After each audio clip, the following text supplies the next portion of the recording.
করি। যেমন আশা কর্মীরা কোনো মাইনা পেতেন না, অনারিয়াম পেতেন না, তাদের সম্পর্কে আমরা বলি। আইসিডিএস কর্মীদের সম্পর্কে আমরা বলি, সিভিক ভলেন্টিয়ারদের সম্পর্কে আমরা বলি, এবং এই যারা প্যারা টিচার তাদের সম্পর্কেও কিন্তু আমরা বলি যে একই কাজ, একই যোগ্যতা, বা অনেক সময় যোগ্যতা। এখানে দেখি সব সময় খুন দাঙ্গা মারামারি হয়। হ্যাঁ, মারামারি তো হতো, আমরা জানি। 2011 সালের আগে আমরা দেখেছি, আমরা নিজেরাও অনেক সময় বুথের ধারে যেতে পারিনি, আমরা ভোটার লিস্টে নাম তুলতে পারিনি। এখন এমন কোনো অভিযোগ নেই যে একটা লোক বলতে পারবে না যে ভোটার লিস্টে নাম তুলতে পারেনি। আমি নিজে আক্রান্ত হয়েছি ভোটার লিস্টে নাম তোলা থেকে, আমি নিজে মার খেয়েছি। তারপরে আজকের এইসব কথাগুলো বিজেপি, কংগ্রেস, সিপিএম একই সুরে কথা বলছে, এবং তার জন্য আমাদের মাননীয় মুখ্যমন্ত্রী 48 ঘন্টায় ধর্নায় বসছেন। মহিলা সংগঠন নিয়ে আজকে ধর্নায় বসছে।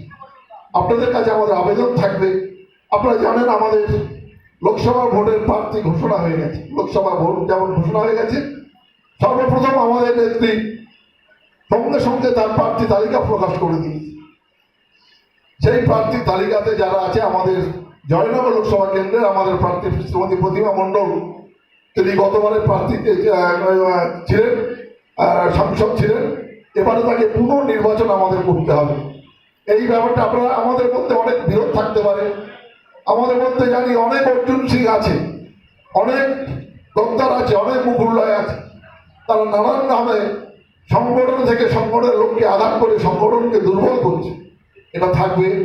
আস্তে আস্তে গদ্দার যারা, তারা একদিকে যাবে, তারা খুব বেশি দিন স্থায়ী হবে না, তাদের মুখোশ আস্তে আস্তে ধরা পড়বে। এই নিয়ে আমাদের মধ্যে বিভেদ তৈরি হচ্ছে, আমরা জানি। আপনাদের কাছে অনুরোধ থাকবে, আপনারা নিশ্চয়ই আমাদেরকে জানেন, যখন যুব কংগ্রেসে ছিলেন শ্রীমতী মমতা বন্দ্যোপাধ্যায়, তখনও আমরা তার সঙ্গে ছিলাম।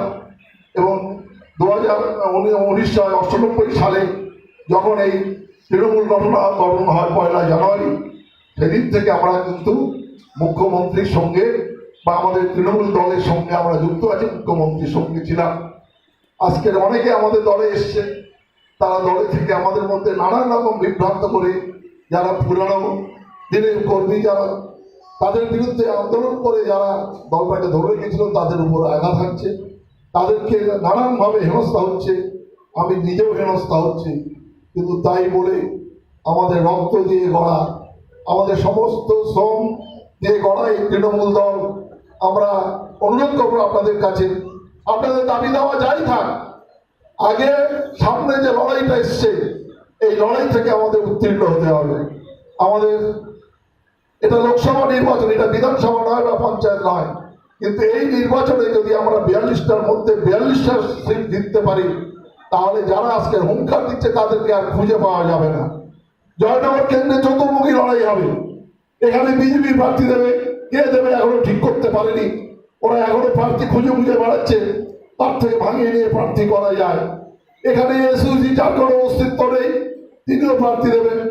এখানে বামফ্রন্টের সুভাষবাবু প্রার্থী ঘোষিত হয়ে গেছে, আর আমাদের প্রার্থী তো সবার আগে শ্রীমতী প্রতিমা মণ্ডল, আপনাদের জানেন, আপনাদের অত্যন্ত পরিচিত গোবিন্দ লস্করের মেয়ে, তিনি প্রার্থী হয়েছেন, গতবারে বিপুল ভোটে জয়লাভ করেছিলেন।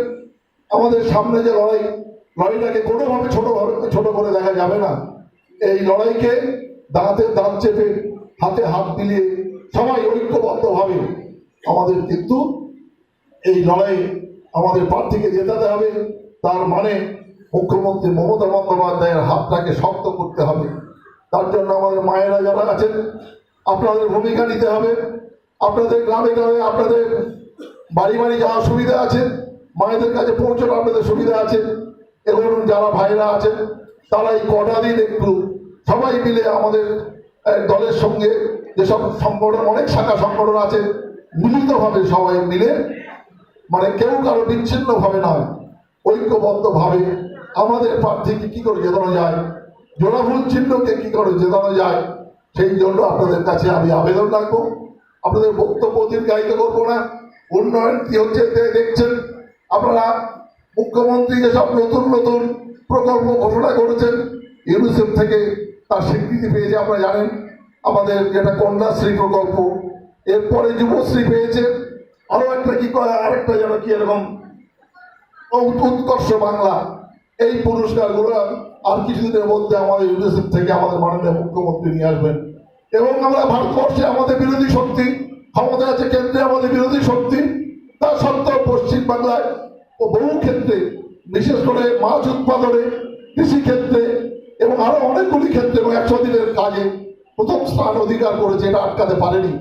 তারপরেও নানানভাবে চক্রান্ত করে হুঙ্কার দেওয়া হচ্ছে যে নির্বাচন 23 তারিখে বেলা 2টোর পরে আমাদের সরকারকে উৎখাত করবে। আপনাদেরকে সতর্ক থাকতে হবে। যে স্বাধীনতা আমরা অনেক কষ্টে দ্বিতীয়বার যে স্বাধীনতা পেয়েছিলাম প্রাণপণকে হটিয়ে, সেই স্বাধীনতাকে ক্ষুণ্ণ করার জন্য আবার একটা নতুন অশনি সংকেত আমাদের সামনে উপস্থিত, তাকে পরাস্ত করতে হবে।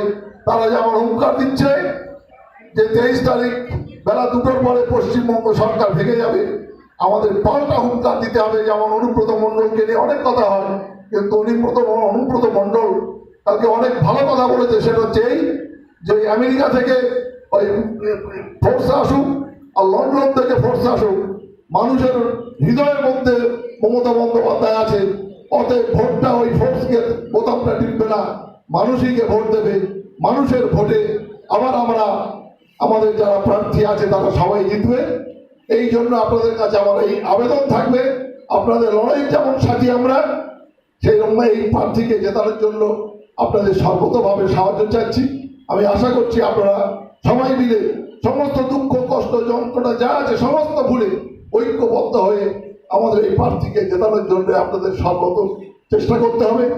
এইটুকু কথা বলে আরো অনেক বক্তব্য আছে, নিশ্চয়ই আমাদের কোনো কন্টেস্ট হবে না এবং কোন প্রার্থী আমাদের প্রার্থী ধারে কাছে আসতে পারে না। অনেক অনেক বেশি ভোটে আমরা এবার কিন্তু জয়লাভ করব।